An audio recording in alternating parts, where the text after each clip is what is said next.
Buenos días a todas, a todos y a todos. Muchas gracias por asistir. Como les contaba Esther, yo soy el editor de la revista Muy Guaso. Estamos muy contentos de participar de este espacio y la mesa o el panel que nos toca, en el que nos toca conversar ahora está referido a las violencias digitales y a las tecnologías de odio. Son temas muy complejos que están en escalada también.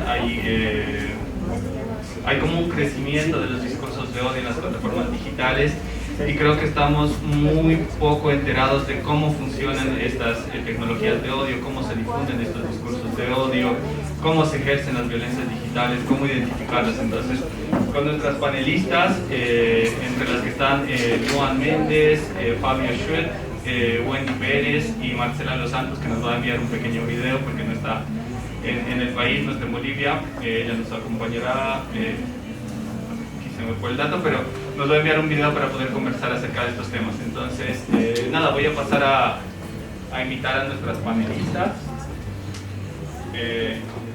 Inicialmente voy a invitar a Wendy Pérez.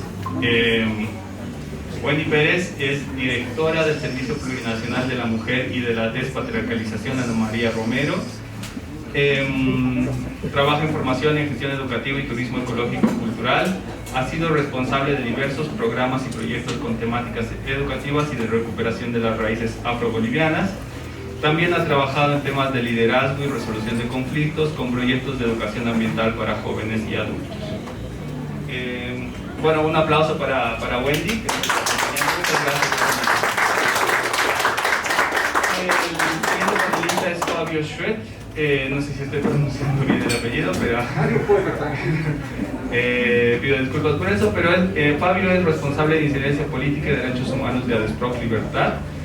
Tiene formación en Derecho Internacional por la Universidad Mayor de San Andrés. Es redactor de artículos académicos sobre Derecho Internacional con estudios en el Instituto Interamericano de Derechos Humanos. Gracias por venir, Fabio, y enseguida comenzamos a conversar. Finalmente voy a invitar a Luan Méndez, que es oficial de Equidad en la Fundación Internet Bolivia y es especialista en diversos temas relacionados a seguridad digital con enfoque de género. Trabaja en estrategias preventivas y reactivas para responder a violencias en Internet y hace 2 años que trabaja esta temática facilitando talleres y desarrollando metodologías para el trabajo con niñas, niños y adolescentes con un enfoque de derechos. Gracias, Luan.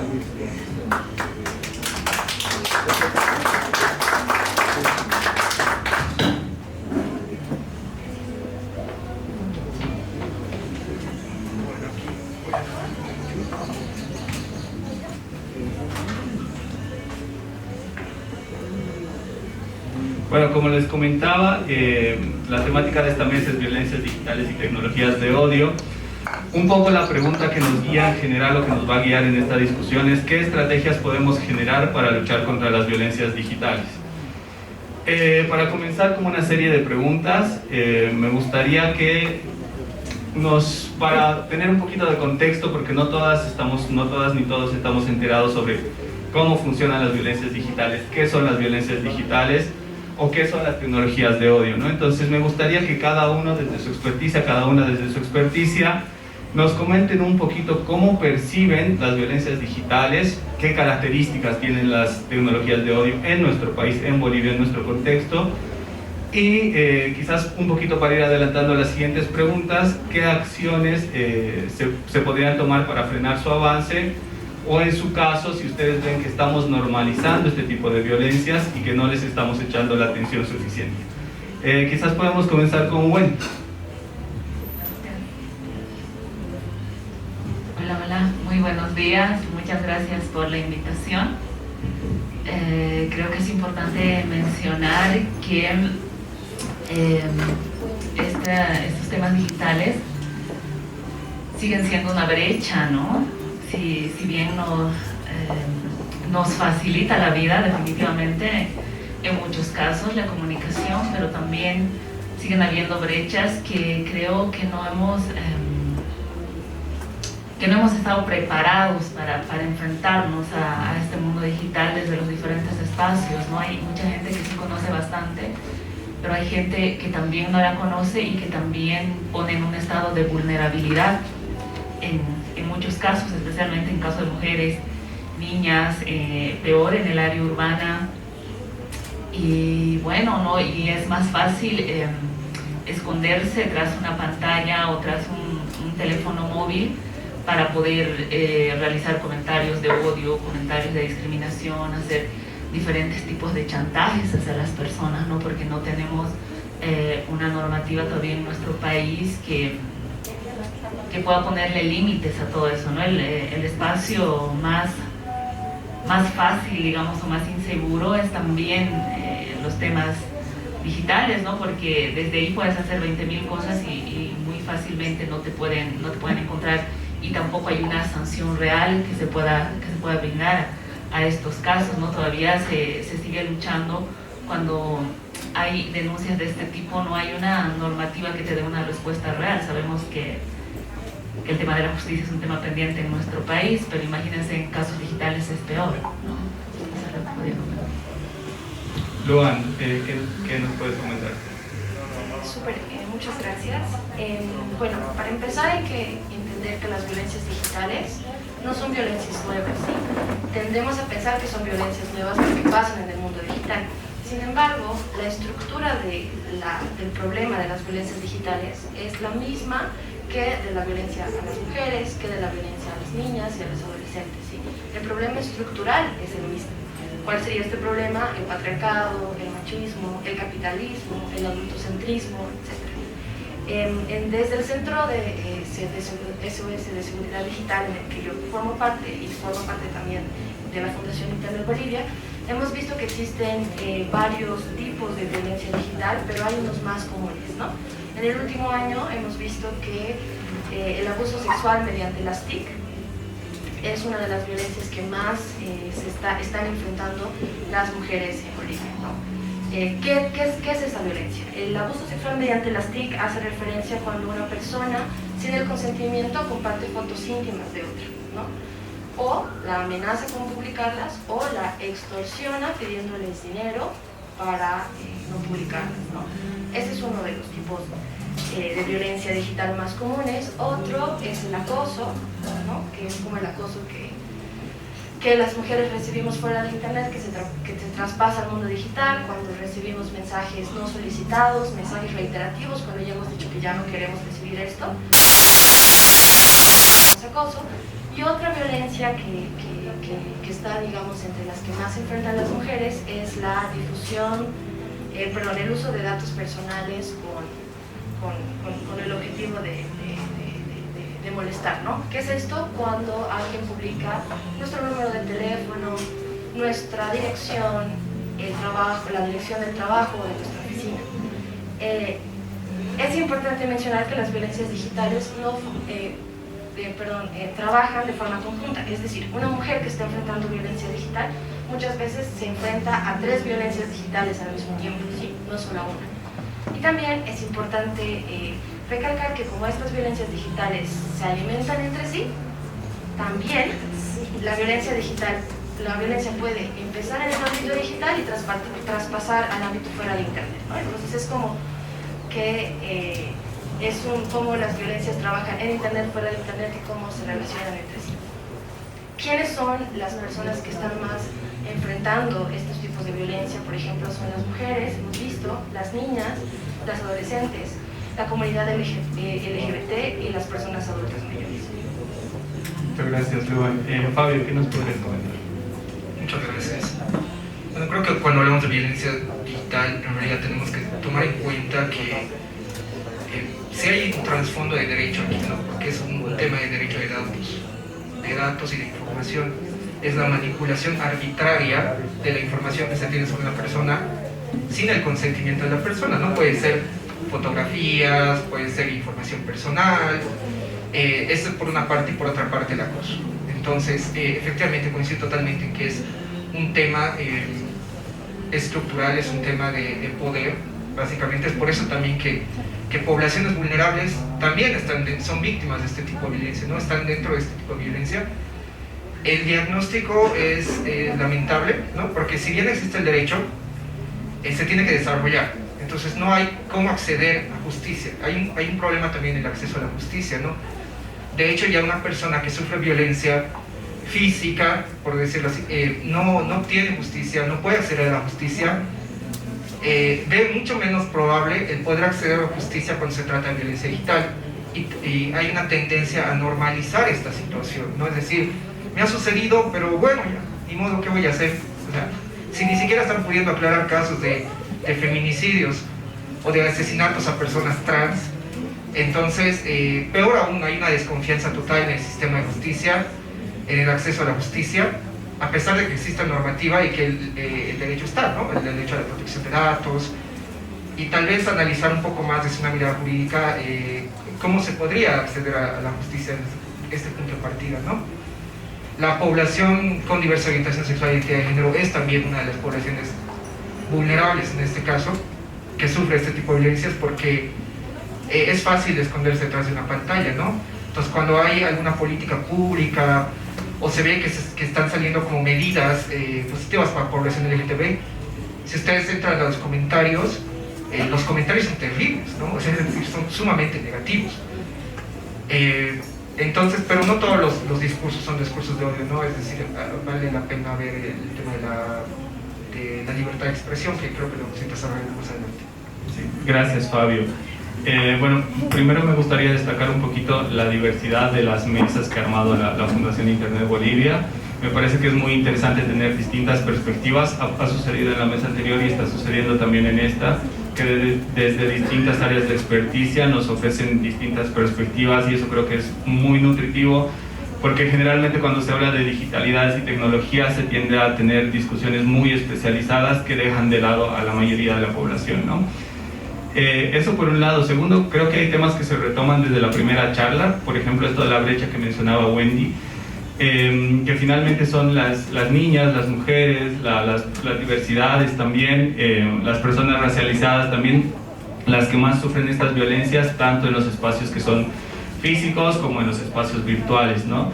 Y en esa medida también se retoma un poquito esto que comentaba, creo que Wilfredo, respecto a la actualización de las normativas, ¿no? La ley 348, por ejemplo, no tiene nada referido específicamente a la violencia digital, y creo que estos rezagos en la normativa también provocan mayor violencia y mayor posibilidad de que las personas que ejercen esta violencia, por un lado, queden impunes o nunca sean conscientes de que están ejerciendo este tipo de violencias, ¿no? Lo mismo puede suceder con casos de violencia racial, digamos, o racista, mejor dicho, en plataformas digitales, ¿no? Entonces, en esta medida, no sé cuáles son los retos que ustedes identifican para socializar tanto a las personas que son víctimas de estas violencias en plataformas digitales como a las personas que los ejercen, ¿no? Porque también es importante socializar o alfabetizar, digamos, como decían en el anterior panel, a las personas sobre cómo se ejerce la violencia digital, ¿no? Es decir, como que hay personas que por ahí consideran que enviar una fotografía no consentida no es violencia digital. Entonces, ¿cuáles son los retos que tenemos para socializar en la gente que no está especializada en estos temas, las nociones sobre las violencias digitales y los peligros que representan para una convivencia pacífica y democrática entre todos, ¿no? No sé si comenzamos quizás ahora por Fabio y vamos en otra dirección. Bueno, sin duda el primer reto es dejar de normalizar las violencias digitales. Si bien se va a hacer un plan de educación al respecto, no tiene que ser hacia la víctima, ¿no? Es decir, no envíes fotografías, no compartas información. Efectivamente tiene que haber un plan de educación también ahí, pero creo que tiene que ser desde un punto de vista del respeto del otro, ¿no? Hacia los derechos de los demás. Se ha visto en Latinoamérica algunas normativas que han intentado sacar, o algunas campañas más bien, en las que hablaban se dirigían más bien a las personas afectadas para que no divulguen sus datos, decían no manden fotografías. Creo que es totalmente erróneo, que tiene que ser desde el otro lado, ¿no? Es decir, desde la persona que va a cometer la falta. Tiene que haber un estudio profundo, nuevamente digo, en materia jurídica. Si bien tenemos lo que se llamaba antes el habeas data o la acción de protección a la privacidad, la gente no conoce este tipo de acciones, ¿no? Es un poco más complejo y tienes que tener el tema de acceso a la justicia, que ya es un poco complicado. Tenemos en el Código Penal, si tengo entendido, el tipo penal de acoso sexual, que me parece un gran avance y un punto de partida, porque habla además del acoso sexual desde un punto claro de vista de poder, ¿no? Que sea de una persona que tiene poder sobre la otra, que ejerce este acoso. Y lo interesante de este artículo es que habla de que sea por cualquier medio, ¿no? Entonces, cuando ya tenemos esta palabra medio, es un punto de partida. Entonces, creo que es importante también empezar a realizar acciones de litigio estratégico, cuando se habla de estos temas, para tener casos emblemáticos que nos puedan guiar, ¿no? Que sean esta guía hacia que podamos seguir en este tipo de casos, que queramos que encuentren justicia, ¿no? Y lo otro, sin duda, es la educación digital también. Muchas personas no conocemos, de hecho, incluso entre no solamente en edad escolar, ¿no? Personas mayores no conocemos, por ejemplo, qué es el derecho al olvido, el derecho a mostrar lo que tú quieres que se muestre en las redes, ¿no? Hay artículos académicos escritos, es algo relativamente novedoso, ¿no? Por ejemplo, el tema del derecho al olvido, que si bien tú insertas información sobre ti en cierta plataforma, quieres que no se encuentre en el buscador, ¿no? Entonces hay una forma de hacerlo, es decir, hay un procedimiento para hacerlo. Entonces, toda esta educación tiene que ser difundida y tiene que ser también difundida en los planes escolares, ¿no? El respeto, sobre todo. Entonces estamos hablando de dos vías, la educación y, por otro lado, avanzar por el acceso a la justicia. Genial, gracias, Fabio. Luan. Sí, esa pregunta es bastante importante porque creo que primero se tiene que entender a la violencia digital como una violencia real, porque no se la ve así, ¿no? Se disminuye, se minimiza los efectos que tiene la violencia digital en las personas que enfrentan este tipo de violencia. Entonces, creo que el principal reto es de que veamos la violencia digital como una violencia real, que realmente los efectos de estas violencias afectan significativamente la vida de las mujeres, de las niñas, de los adolescentes, de las poblaciones en situación de vulnerabilidad, ¿no? Creo que ese sería el primer paso también para trabajar en lo que es la normalización que estaban hablando la persona que me ha antecedido, porque esta normalización contribuye a que esta violencia se invisibilice, ¿no? Y no sepamos cuáles son las características de estas violencias con las niñas, con las mujeres adultas mayores, porque la violencia digital tiene un carácter interseccional. ¿Qué quiere decir esto? Que no nos afecta a todos de la misma forma, ¿no? A mujeres de clase media sí también enfrentan violencia, pero es de otro tipo, ¿no? A las mujeres del área rural o las áreas periurbanas, la violencia digital les afecta de otra forma, ¿no? Incluso hemos visto que en el área periurbana, por esto de la pandemia, muchas niñas, muchas adolescentes se han relacionado por primera vez con el internet, con la tecnología, y han accedido a un celular a los 10 años, que quizás en la historia de su familia o en lo que sus papás tenían planeado no estaba en sus planes, pero esta socialización que ha sido tan pronta y sin acompañamiento las hace, digamos, vulnerables a enfrentar violencia digital, ¿no? Entonces sería eso, primero, reconocer la violencia digital como una violencia real, reconocer el carácter interseccional que tiene, porque no a todos nos afecta de la misma forma, trabajar en estudiar los efectos de estas violencias, ¿sí? Se tiene muy poca información sobre cómo afecta realmente la violencia digital, y sobre lo que ya sabemos y por lo que podemos ver desde el Centro SOS Digital, es que afecta primero, obviamente, a la salud mental, tiene efectos económicos en las mujeres que enfrentan violencia digital, tiene efectos en el ejercicio de sus derechos, ¿no? Sobre todo cuando hablamos de mujeres políticas, mujeres lideresas o mujeres candidatas,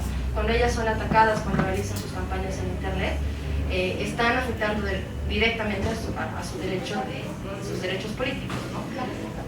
Después, creo que lo que mencionan sobre el acceso a la justicia es súper importante, porque las personas que enfrentan violencia digital en general no tienen esa sensación de acceder a la justicia. Ya sabemos por qué el sistema judicial está un poco mal, muy mal de hecho, pero también porque no se reconoce a la violencia digital como violencia. Una vez más, cuando van a las plataformas y denuncian en Facebook, en Instagram, que están atravesando violencia digital, las plataformas les dicen no podemos retirar tu contenido porque no va en contra de nuestras normas, ¿no? Van con su familia, van con sus papás a contarles lo que les está pasando, son revictimizadas, ¿no? Les dicen, es tu culpa, ¿por qué subes esta foto? ¿Por qué mandas este mensaje?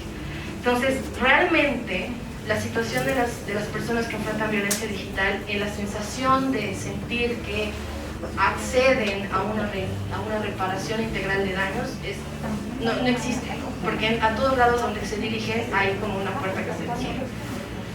Y eso creo que sería. Gracias. Wendy, por favor. Yo creo que tiene que ver con varios puntos de vista. Primero decirles que dentro de la modificación a la ley 348 se está contemplando ya como un delito el tema de la violencia digital. También se está incluyendo a la población LGTBI y transgénero, ¿no? Que creo que son dos puntos muy importantes que van a coadyuvar para este trabajo. Que no haya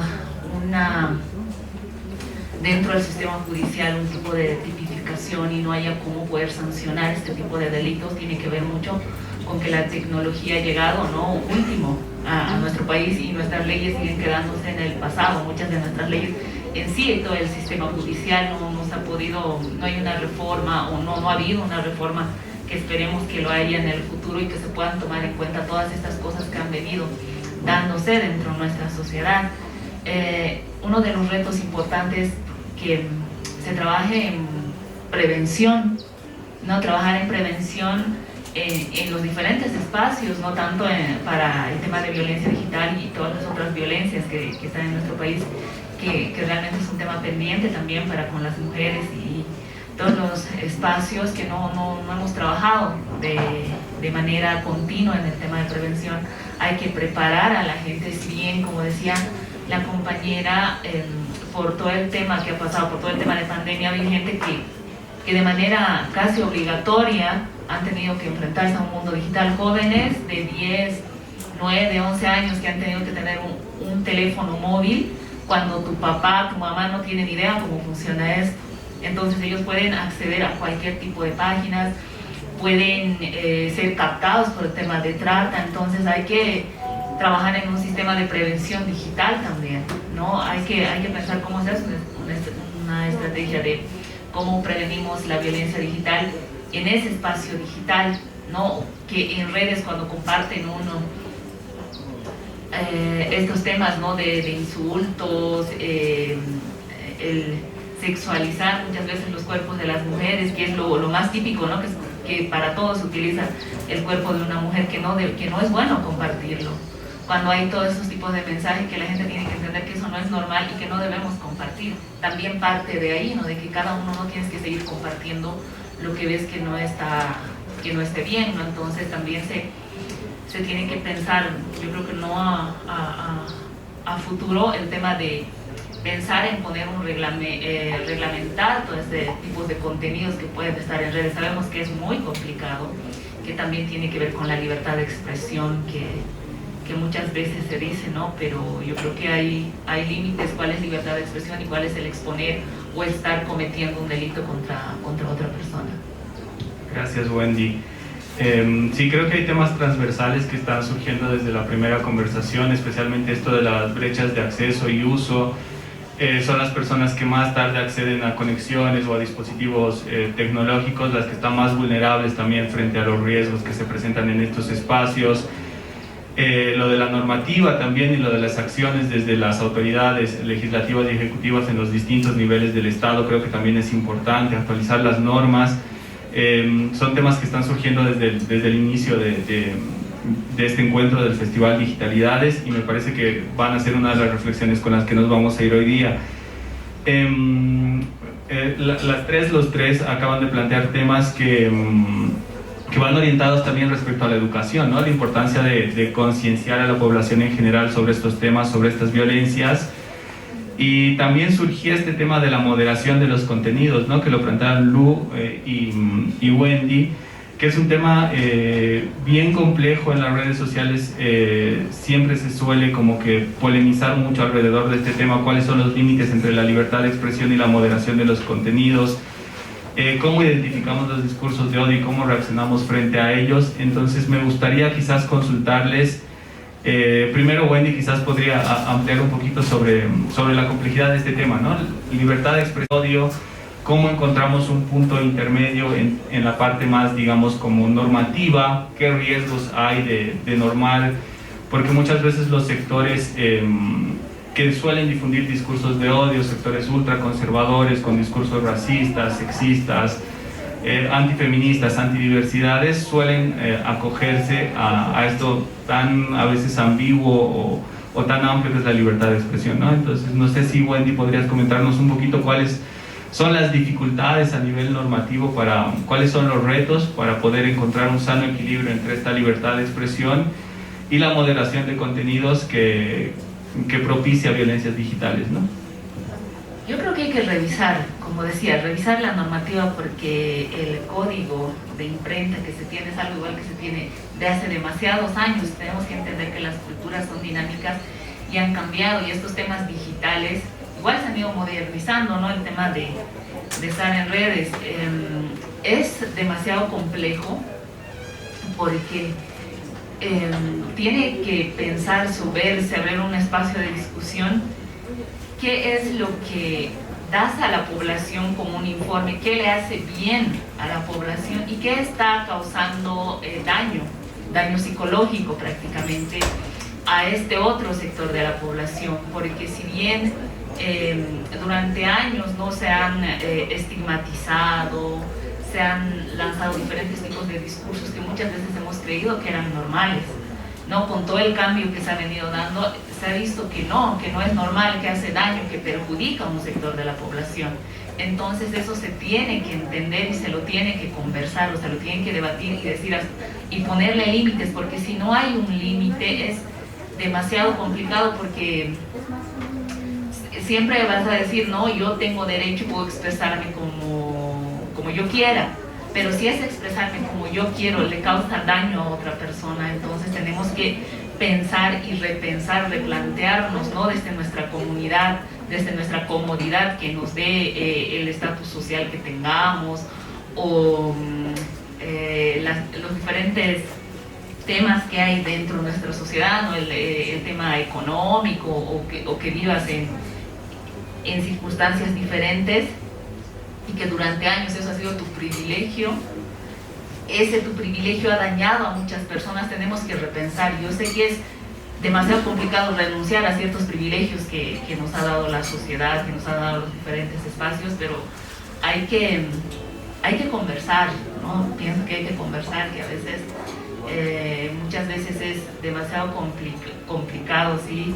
El que cierto grupo tenga que renunciar a ciertas cosas, pero no es renunciar, es volver a pensar en nuevas formas de vida, ¿no? Sin discriminación, derrumbar este sistema patriarcal que existe, ¿no? Que nos afecta a hombres, mujeres, niños, niñas y adolescentes, que si replanteamos nuevas formas de vida, nuevas formas de comunicación, nuevas formas de educación, podríamos ir deconstruyendo y construyendo nuevas formas de vida, y tenemos que ir también deconstruyendo y construyendo nueva normativa dentro de nuestro país.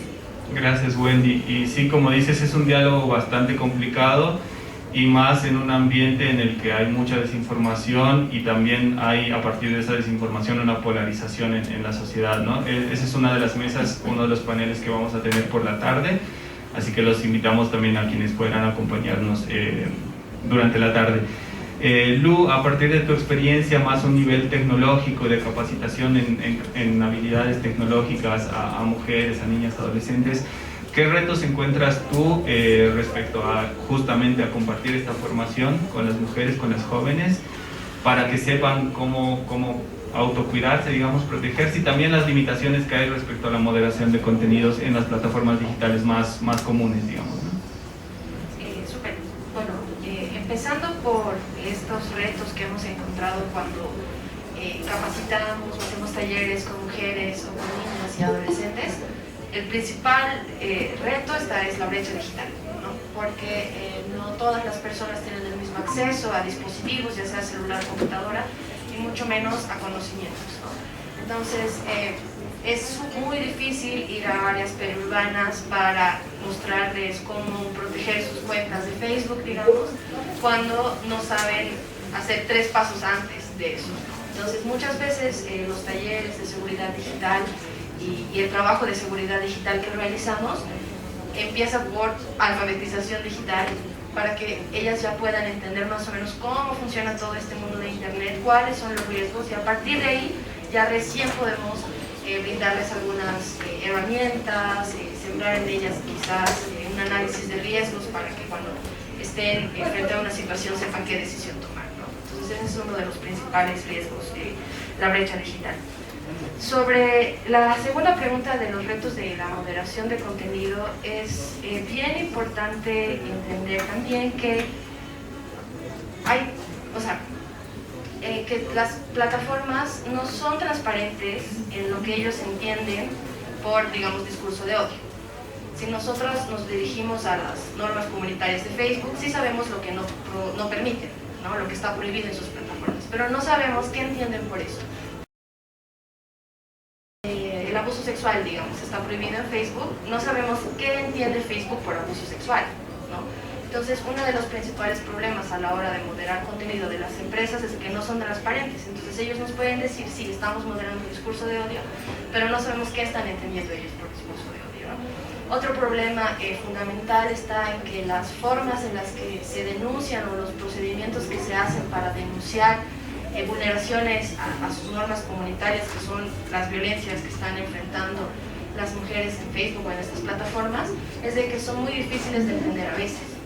¿Sí? Puede ser que la terminología esté muy complicada o esté escrito a un nivel técnico que las mujeres no van a entender, entonces van a denunciar mal. Entonces Facebook, como han denunciado mal, han denunciado quizás algo que debería haberse denunciado por abuso sexual, lo han denunciado por vulneración de la privacidad, no lo va a entender y lo va a rechazar, ¿no? Entonces, no está... El problema es de que los moderadores y las moderadoras no conocen muy bien el contexto donde se realizan las violencias también, ¿no? Por ejemplo, hay algunas palabras o hay algunas acciones que en un contexto pueden ser muy violentos, pero en otro no, ¿no? Entonces, como no hay transparencia de esto con las plataformas, no sabemos si estas personas son capacitadas en esto o qué conocimientos tienen. Entonces, creo que eso sería uno de los grandes retos que hay a la hora de moderar el contenido. Gracias, Lu. Igual este tema de la moderación de contenidos en plataformas digitales es quizás una de las discusiones más complejas que hay en la actualidad, especialmente por los distintos sistemas de moderación que existen, las limitaciones que tienen para moderar el gran volumen de contenidos que tienen que moderar las plataformas, y la responsabilidad que tienen también sobre los contenidos que publican terceros, ¿no? Porque la norma común hasta hace poco era que las plataformas no se responsabilizaban por cualquier cosa que publique un tercero. Eso se está cambiando, pero también vuelve a chocar con el tema de la libertad de expresión. Es un entramado muy complejo, estamos viviendo un momento crítico respecto a estos temas, y más con la avanzada de discursos de odio que además funcionan de manera estratégica y coordinada, ¿no? Entonces, creo que son temas bien difíciles. Y justo respecto a la moderación de contenidos, la responsabilidad que pueden tener o no las plataformas genera también un espacio de discusión en torno a lo legal, ¿no? Entonces, Fabio, no sé si desde tu conocimiento conoces de algunos antecedentes, sabes de algunos antecedentes en la región o a nivel global sobre estas disquisiciones, ¿no? Sobre la moderación, no moderación y esta tensión que hay entre la libertad de expresión y el ejercicio de las violencias digitales en redes, digamos. Bueno, sí, gracias. Creo que no tenemos que verlo como algo tan complejo o una cuestión tan, no sé, tan peleada, digamos, el tema de libertad de expresión y la violencia, ¿no? Porque en la última década, en discusión y en estudios sobre el derecho, sobre la libertad de expresión y los límites que tiene que tener la libertad de expresión, e incluso ya hay exámenes técnicos, o sea, se puede ver si un discurso puede ser sujeto a sanción o no puede ser sujeto a sanción. Los dos sistemas de derechos humanos a los que pertenecemos, tanto el universal, las Naciones Unidas, como el sistema interamericano, han ido desarrollando este tipo de testeos, por decirlo así, ¿no? Por ejemplo, cuando hablamos de discurso de odio, que es un tema que sí nos ha tocado muy fuerte a la población LGBT en general, digo, no, porque en 2019 y 2020, cuando han salido candidatos con discursos de odio para tener popularidad o para que se pueda hablar de ellos, ¿no? Había un candidato que tenía no sé cuánto por ciento de votación y al final creció un montón porque ha salido con los discursos de odio. Sí era un tema que en Bolivia la población LGBT le ha empezado a interesar mucho más y se han hecho estudios, ¿no? Sobre qué límites debería tener la libertad de expresión, y tenemos que entender que es fundamental el respeto a la libertad de expresión. Primero, como defensores de derechos humanos, no podemos ir en contra de la libertad de expresión. Como población LGBT, activistas, ¿no? Por ejemplo, no podríamos ir porque estaríamos yendo contra nosotros mismos. Nosotros hacemos uso del derecho a la libertad de expresión para exigir políticas públicas. Entonces, creo que como defensores de derechos humanos no podemos, ¿no? Es un tema ya cerrado, no se puede ir en contra de la libertad de expresión. Sin embargo, sí se puede hacer este tipo de testeos. Naciones Unidas y también el Sistema Interamericano de Derechos Humanos te habla sobre todo que, claro, un discurso de odio puede estar sujeto a sanción cuando hay una incitación a la violencia, ¿no? Cuando hay un peligro real, incitación a la violencia y a la discriminación. Entonces, cuando un discurso tiene este contenido, sí tiene que ser sancionado, ¿no? Y además, no puede ser una forma arbitraria. Tiene que estar normado antes, o sea, tiene que estar en la ley del país. Nosotros tenemos la ley 045 contra el racismo y toda forma de discriminación, que ya nos habla de la limitación al discurso de odio. Entonces, es importante ver que no todos los discursos van a ser, son sujetos de sanción.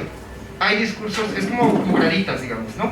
Hay discursos que aunque no nos gusten, no sé, ay, sí, yo estoy de acuerdo con que las parejas LGBT se casen, pero no me parece que delante de los niños se agarren de las manos, ¿no? Aunque no nos gusten, son también, no sé, libertad de expresión, ¿entienden? Pero también vamos subiendo. Entonces, cuando ya sale un candidato que te dice, o alguna autoridad, o alguien que tiene gran alcance de medios y te dice, esas personas están enfermas y realmente merecen ser corregidas, merecen ser, o tienen que ser sometidas a tratamiento, ese tipo de discursos ya pone en peligro a la población. Entonces ahí es donde tenemos que poner una línea, ¿no? Tenemos que poner una línea porque tienen que ser sancionados, tienen que ser sujetos de sanción. Entonces, como les digo, la vertiente es la misma, es de los derechos humanos, no podemos irnos en contra del discurso de odio, y creo que tenemos que apoderarnos un poco más de estos estudios que ya existen en relación a hasta qué límites se tiene que poner. ¿Y por qué siempre me refiero a los sistemas de derecho internacional, no?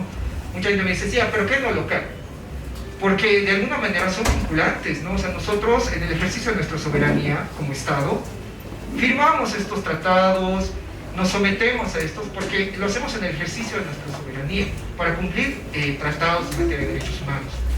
Entonces, creo que es importante verlo desde ese punto de vista, ¿no? Genial, Fabio, muchas gracias. Enseguida vamos a abrir quizás una pregunta porque estamos un poquito contra el tiempo y parece que se nos va a caer el cielo también. Así que para no mojarnos vamos a hacerlo rapidito. Me gusta mucho que haya surgido el concepto de la defensa de derechos humanos en la intervención de Fabio, porque hay que entender igual que los derechos humanos, mejor dicho, que los derechos digitales son también derechos humanos. Creo que es algo que no podemos perder de vista y que muchas veces sí lo hacemos, ¿no? Cuando hablamos de derechos humanos pensamos en las calles, en lo que nos está sucediendo en el día a día y nos olvidamos del ejercicio de nuestra ciudadanía también en espacios digitales. Creo que otra vez en general volvemos al tema de la educación, de formarnos, de dar herramientas a la población más vulnerable y a la población también que está como que distanciada de las tecnologías y de las digitalidades, ¿no?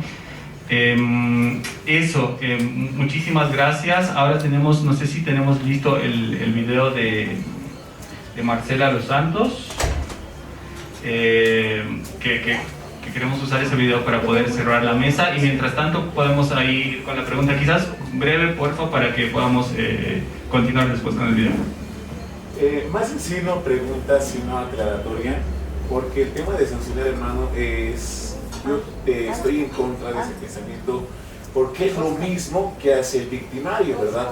Más bien la palabra o el término adecuado sería tratar de sensibilizar, porque hay personas abiertas y dispuestas a cambiar, a ser sensibilizadas, ¿verdad? En estos temas que manejamos, pero hay otras que son muy cerradas, no, es así, y si tú me hablas te vas a ir al infierno, digamos.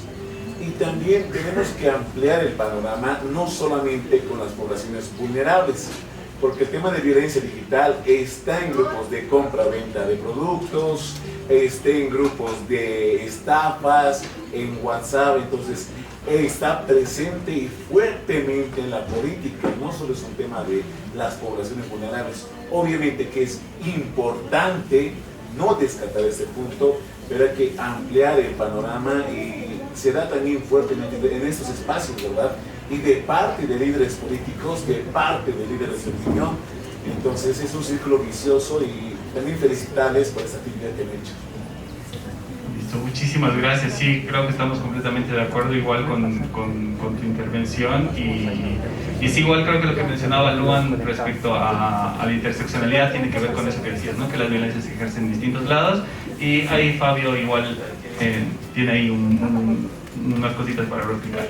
Sí, sin duda creo que cuando hablamos de sanción, soy el primero definitivamente que no todo se soluciona sancionando, pero cuando hablamos de este tipo de discursos, como les digo, ¿no? que es como una gradita, hay este tipo de discurso, este tipo y uno mucho más grave. Entonces, ¿qué hacemos en este caso? Eso está establecido en la ley, no es una opinión mía, no es algo que haya salido de mí, ¿no? Todo lo que yo vengo a decir aquí, siempre procuro fundamentarlo y no sale simplemente de mi criterio, tal vez sí de mi análisis reflexivo. Pero de este lado, ¿qué hacemos con los discursos que efectivamente pueden no ser tan lesivos, pero sí son preocupantes porque son dañinos de alguna forma? Aquí es donde tenemos que trabajar en políticas públicas de educación, ¿no? De educar, incluso en la currícula educativa escolar, sobre qué son las diversidades, sobre la violencia de género, sobre poblaciones vulnerables, porque además desde una perspectiva de derechos del niño, los niños tienen derecho a toda esta información, independientemente de que los padres estén o no estén de acuerdo, porque si no es negarles una realidad que existe. Y esto también está respaldado por la Declaración de Derechos, ¿no? Muchísimas gracias, Fabio, por la aclaratoria. Igual me llamaba la atención como para ampliar un poquito la charla hasta que esté listo el video de Marcela. El panorama que se podría venir con lo que nos comentaba Wendy respecto a la ampliación de causales digitales, digamos, en la ley 348, y además la inclusión de personas transgénero. Justo por lo que comentaba Fabio también al inicio, ¿no? Es decir, estos discursos de odio en plataformas digitales suelen surgir con mayor fuerza en los momentos en los que sectores como las poblaciones, como las diversidades conquistan derechos o cuando las mujeres están luchando por sus derechos, ¿no? Entonces, no sé si alguno le gustaría comentar un poco sobre cómo protegernos o qué medidas tomar de manera preventiva para contener los discursos de odio cuando sabemos que se van a discutir temas, entre comillas, sensibles, porque no podemos decir que las conquistas de derechos son temas polémicos ni sensibles, ¿no? Pero cuando hay este tipo de conquistas de derechos de mujeres, de diversidades, de poblaciones racializadas también, ¿qué medidas de contención podemos tomar? Quizás Lu, que tú eres ahí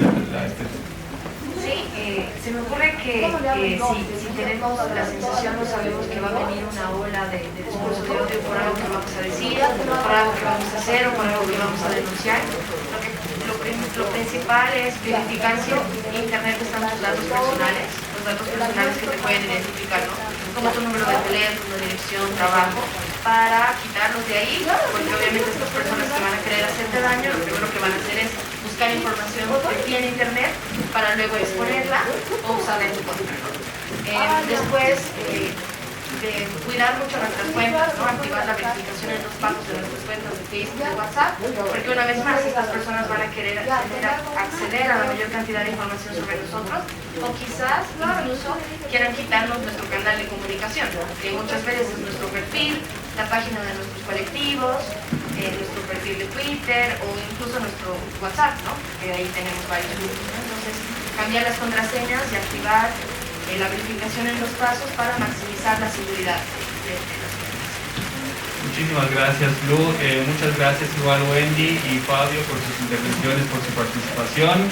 Ahora vamos a pasar, la vamos a escuchar y en la transmisión en vivo se va a ver igual el video, pero ahora solo tenemos la opción de escuchar a Marcela Los Santos. Ella es doctora en Psicología por la Universidad Libre de Bruselas, es coordinadora del Instituto de Investigaciones en Ciencias del Comportamiento y en 2018 su investigación en vulnerabilidad social y derechos de niñez y adolescencia le hizo acreedora de la mención Marie Curie a la trayectoria en investigación académica de la Academia Nacional de Ciencias. Así que porfa, pasemos el video y pasemos el audio igual y con eso cerramos el panel. Más gracias por venir y por aguantar igual un poquito el frío. Gracias.